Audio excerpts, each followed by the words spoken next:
கொடுத்திருக்காங்க அதே மாதிரி find the reciprocal of values கொடுத்திருக்காங்க express it in exponential notation அப்படின்னா என்ன பண்ணணும் நம்ம பவர்ல ரெப்ரசென்ட் பண்ணணும் அப்போ reciprocal of value நம்ம பண்ணிருக்கிறோம்ல இந்த வேல்யூவை ஃபர்ஸ்ட் என்ன பண்றோம் ஃபர்ஸ்ட் reciprocal எடுத்துக்கணும்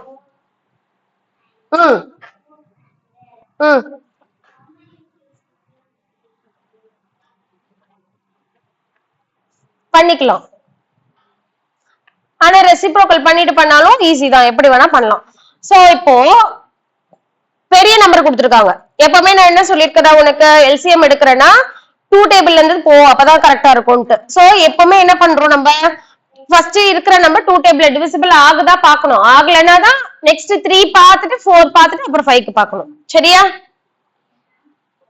சோ அத கம்பல்சரி ஃபாலோ பண்ணு சோ இதுக்குமே எனக்கு தனியா பண்ணிருக்கணும் இதுக்குமே எனக்கு தனியா பண்ணிருக்கணும் நீயே தான் பண்ணணும் இத பாத்து பண்ணக்கூடாது எல்சிஎம்லாம் நீயே எடுக்கலாம் நீயே பண்ணிட்டு சோ இப்போ 1196க்கு இப்போ ஒரு வேல்யூ வருதுன்னு வெச்சுக்கோ இப்போ 2 பவர் 4 வருது 3 பவர் 4 வருதுன்னா இப்போ நமக்கு டினாமினேட்டர் வந்து டிஃபரெண்டா இருக்கு பவர் சேமா இருக்கு சோ அப்ப பவர் ஒரே ஒரு தடவை எழுதிட்டு டினாமினேட்டர் டிஃபரெண்டா இருக்கிறத மட்டும் சேர்த்து மல்டிப்ளை பண்ணா போதும் சரியா சோ அதேதான் நம்மளுக்கு இப்போ 6 let me finish wait so அப்போ 625 க்கு நமக்கு என்ன கிடைக்குது 5 power 4 கிடைக்குதா சோ இப்போ இந்த வேல்யூவை தான் நம்ம நியூமரேட்டர்ல எழுத போறோம் இந்த வேல்யூவை டினாமினேட்டர்ல எழுத போறோம் டினாமினேட்டர்ல என்ன எழுத போறோம் 6 power 4 எழுத போறோம் நியூமரேட்டர்ல என்ன பண்ண போறோம் 5 power 4 எழுத போறோம் சோ அப்போ இது 5 power 4 6 power 4 கரெக்ட்டா சோ நான் தனியாவே எழுதி காட்டுறேன் சோ உனக்கு என்ன வேல்யூ கிடைச்சது ஆல்ரெடி இங்க இருக்க மைனஸ் எடுத்துக்கோ மைனஸ்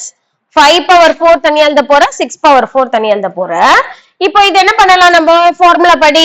5/6 ஹோல் பவர் 4 எழுதினாலும் நம்மளுக்கு ஒண்ணுதான் வெளியில ஒரு மைனஸ் இருக்கு அந்த மைனஸை எழுதிக்க வேண்டியதான்